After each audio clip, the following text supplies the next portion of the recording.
perspective, our drone ships are equivalent in size to a football field, and the landing area that you see right there is approximately 200 feet by 150 feet. That's big enough that a hockey rink would fit inside that landing area of the drone ship. If successful, today's landing will mark the 79th recovery of an orbital class rocket. Above the first stage is the second stage, which has a single Merlin vacuum or MVAC engine, which ignites after the first stage separates. At full power, the Merlin vacuum engine operates with the greatest efficiency ever for an American-made hydrocarbon rocket engine. The second stage is what will carry our Starlink satellites to orbit. At the very top of the rocket there is a large nose cone, and this is called the fairing. Made of a carbon composite material, the fairing protects satellites on their way to orbit and is jettisoned approximately 3 minutes into flight. Just like our first stage, today we will be using a flight-proven fairing and will be attempting to recover each half again with a contracted recovery vessel named Sheila Bordelon. Reusability is critical to what we do here at SpaceX, and it allows SpaceX to refly the most expensive parts of the rocket, which in turn drives down the cost of space access. At just under T-minus 9 minutes, let's take a look at how we're progressing in the countdown. The chief engineer held a technical poll at T-minus 1 hour, and the launch director held a propellant load and launch go-no-go poll at T-minus 38 minutes. Falcon 9 has been loading propellant since T-minus 35 minutes, and our fuel is a refined form of kerosene, which we call RP1. Our oxidizer is a super chilled liquid oxygen called LOX. And to densify the LOX, we chill it well below the boiling point, allowing us to fill the propellant tanks as much as possible. We use the same propellants on both stages, as the second stage is primarily a short version of the first stage, which is one of the many reliability features in the Falcon design. With fuel and oxidizer on hand, we need an ignition source to complete the fire triangle. For this, Falcon 9 uses TTEB, which you'll see at T-minus 2 seconds via the green spark right before the rocket takes off. In addition to RP1 and LOX aboard, Falcon 9 uses helium to keep the tanks pressurized in flight and the propellant flowing correctly into the engines without air bubbles as the propellants deplete. Helium load began before the webcast went live and will continue to be topped off until a minute and a half before launch. Very shortly, we will open the pre-valves between the first stage engines and the propellant tanks. And at T-minus 7 minutes, engine chill will begin. This will cool the turbo pumps and avoid thermal shocks when we start the pumps at T-minus 2 seconds to light the Merlin engines. The vehicle is healthy, and we're currently working no issues. Range is still green. Weather is looking great, as you can see on your screen. We got some beautiful blue skies over there in Florida. We have a 90% chance of favorable weather for T0. And all systems continue to be go for liftoff at 12:34 p.m. Eastern Time. If for some reason we don't launch today, we do have a backup opportunity tomorrow at 12:12 p.m. Eastern Time.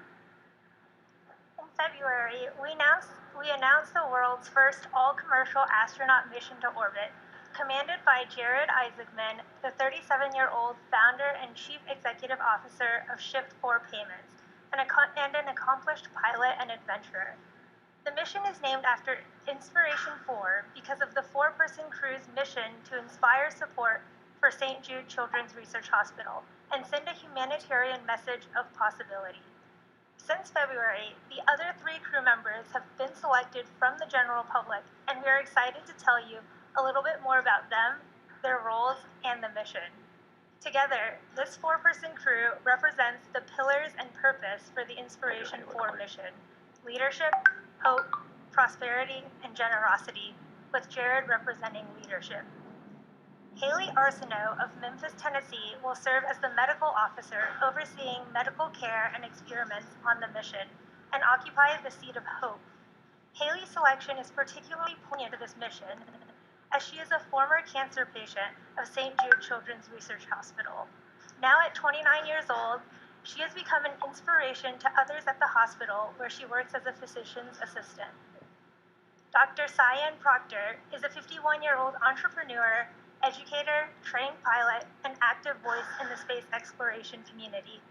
She was awarded the seat of prosperity after being selected as the top entrant of an independently judged online business competition conducted by the Shift4 Shop e-commerce platform. Dr. Proctor will serve as the mission pilot and back up the commander and support related needs throughout the mission. Christopher Simbrowski is a 41-year-old mechanical fault detection and diagnostics lead at Lockheed Martin and United States Air Force veteran. He was awarded the seat of generosity after contributing to a special fundraising campaign for St. Jude Children's Research Hospital. Mr. Simbrowski will serve as the mission specialist and help manage payload, science experiments, communications to mission control, and more.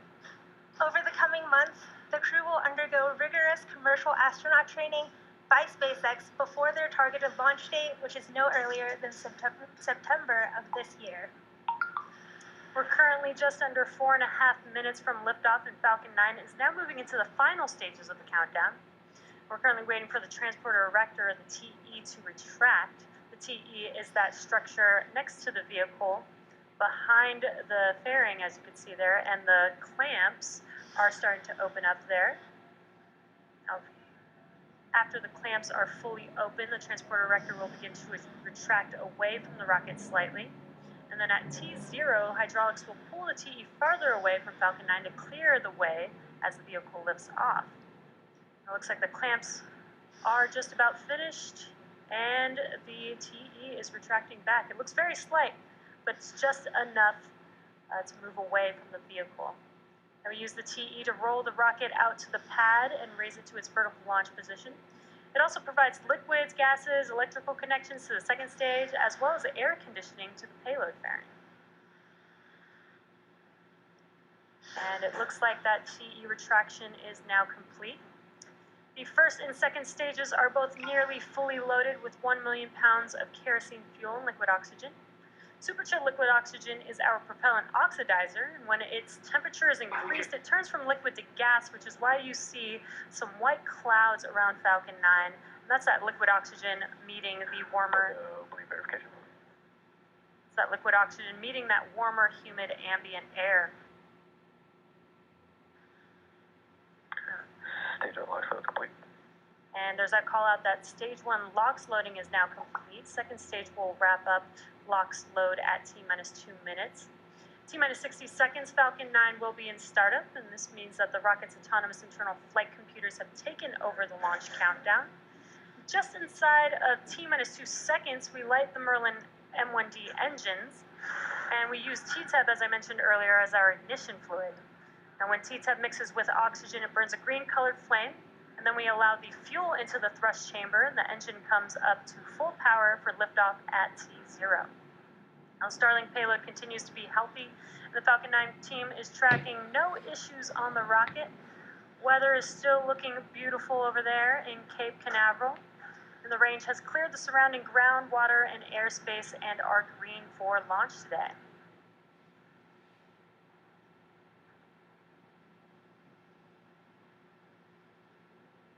Just waiting for that call out for second stage. Right on time. Stage 2 LOX load is now complete. And with the completion of LOX load, we will start to vent out the LOX line on the transporter erector, so you'll see a lot more of that white cloud that I mentioned earlier. There you can see it on your screen. Again, this is just the liquid oxygen venting out of the LOX line on that transporter erector.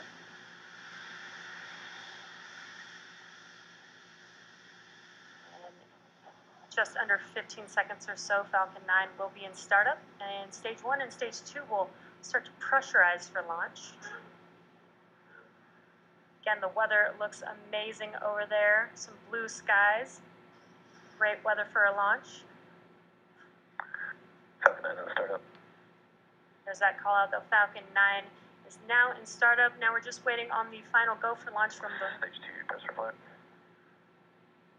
For the final go for launch from the launch director. Falcon 9 Starlink LDs go for launch. There it is. All systems are go for launch. T-minus 30 seconds.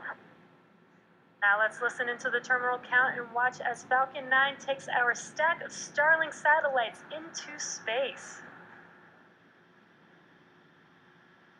Stage 1's startup pressures.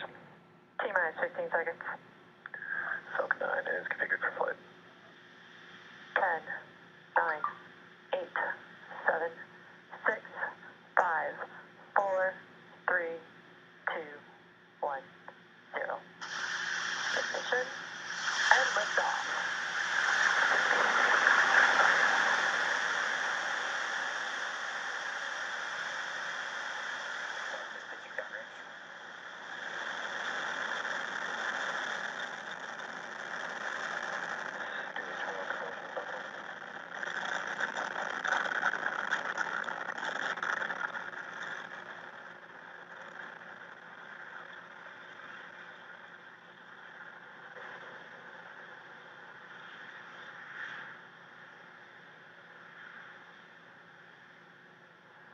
Falcon 9 has successfully lifted off from Cape Canaveral Space Force Station, carrying our stack of Starlink satellites to orbit. Nominal power and telemetry. Max Q is the next major event coming up here shortly, which will now be throttling down the engines, the M1D engines on that first stage for. Max Q is the maximum aerodynamic pressure that the vehicle sees on ascent. Vehicle is supersonic. And the weather, again, is looking beautiful, clear skies with an amazing view of Falcon on ascent there. Max Q. There's that call out that we have passed through Max Q. So in about a minute, we'll have 3 events happening back to back. That'll be main engine cutoff, or MECO, followed by stage separation and SES1, or second engine start 1. Now MECO is where we shut down all 9 of those M1D engines on the first stage that you see burning there on your screen. That's in preparation for the second event, which is stage separation. MVAC is chilling in. Just heard that call out that MVAC chillin has begun. Now stage separation is where the first stage separates from the second stage, and first stage will make its way back to Earth and attempt to land on our drone ship, Of Course I Still Love You, while stage 2 continues on its journey with the third event, second engine start 1. That's where we light up that MVAC engine, and it will propel the second stage along with the Starlink satellites to their targeted drop-off orbit. Just under 20 seconds or so away from those 3 events, that's MECO, stage separation, and SES1.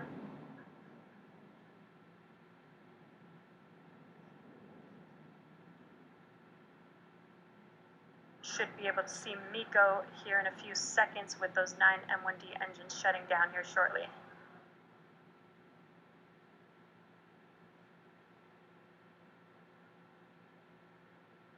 And MECO. Stage separation confirmed.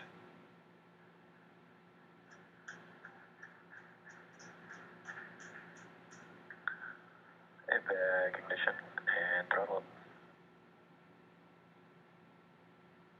And there we've had main engine cutoff and stage separation. You can see that from the ground tracking view there. We did have a good call out of second engine start 1 on the second stage. Fairing jettison confirmed. And we heard the call out for fairing deploy.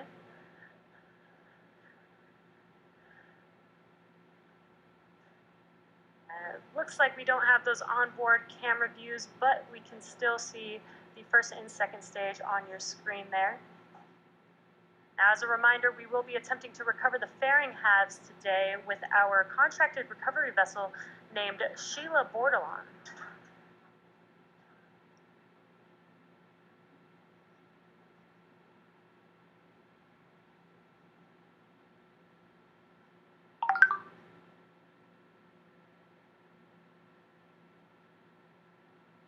Acquisition of signal, Bermuda.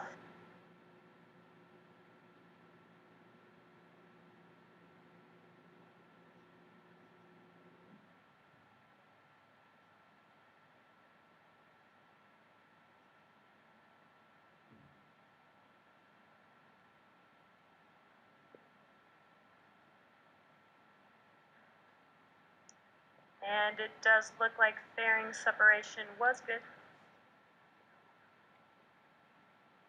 Now, as stage 2 takes our Starlink satellites to their targeted drop-off orbit, stage 1 will make its way back to Earth by executing 2 burns. The first is the entry burn. That's where 3 of the M1D engines will reignite.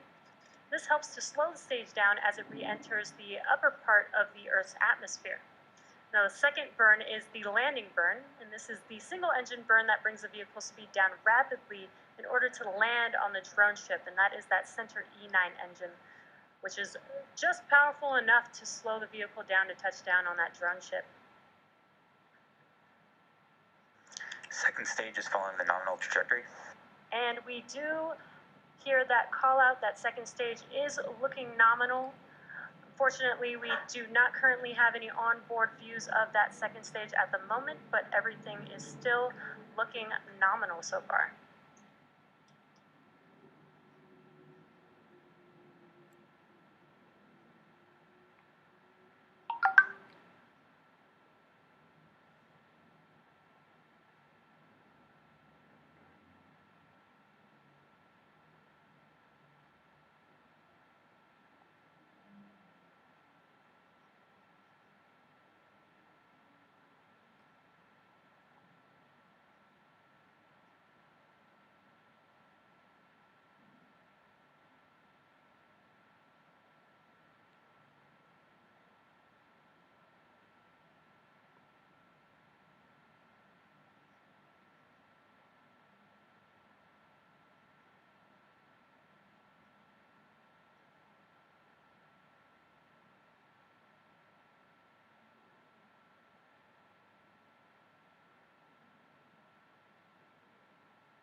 If you're just joining us here, we did have a successful liftoff of our stage 1 from Falcon 9 from Stage 1 Cape NTS is safe. Canaveral SLS-40, and we're currently stage 2.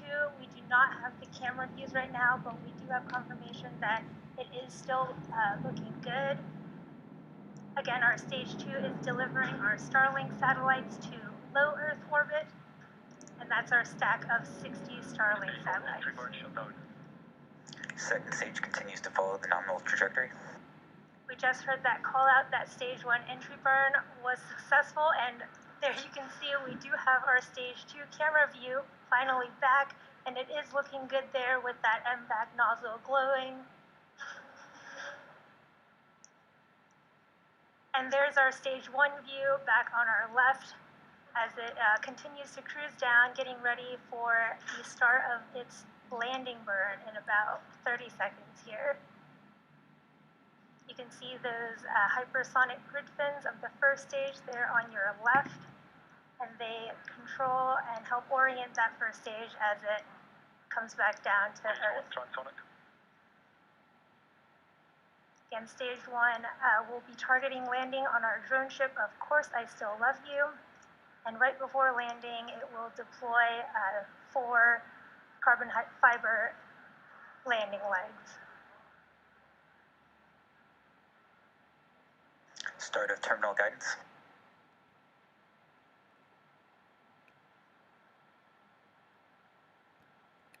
Stage 1 landing burn. At the start of stage 1 landing burn, this burn will last about 30 seconds. You can see it coming down towards the Atlantic Ocean there. What a beautiful view from that stage 1 camera. Stage 1 landing leg deploy.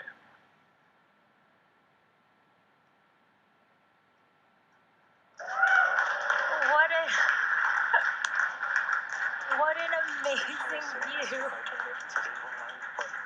What an amazing view of that stage 1 landing burn. We got our cameras back just in time for that. And this marks our 79th successful recovery of an orbital class rocket and the 7th recovery of this particular booster. Expected loss of signal, Kate. We had an expected loss of signal there, but Nominal orbital insertion. we did have confirmation of second engine cutoff and a good orbit. And now stage 2 is going to coast in this orbit for the next 35 minutes or so. And while that happens, take a look at this animation showcasing where we are in the coast phase, and we'll see you back here at T plus 45 minutes for a second stage relight.